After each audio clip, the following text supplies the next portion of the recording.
అన్నీ లేత గువ్వలు కొన్ని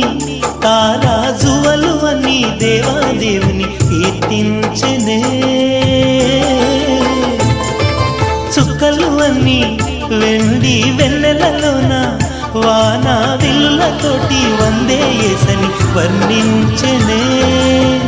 తన రూపముగా క్రీస్తున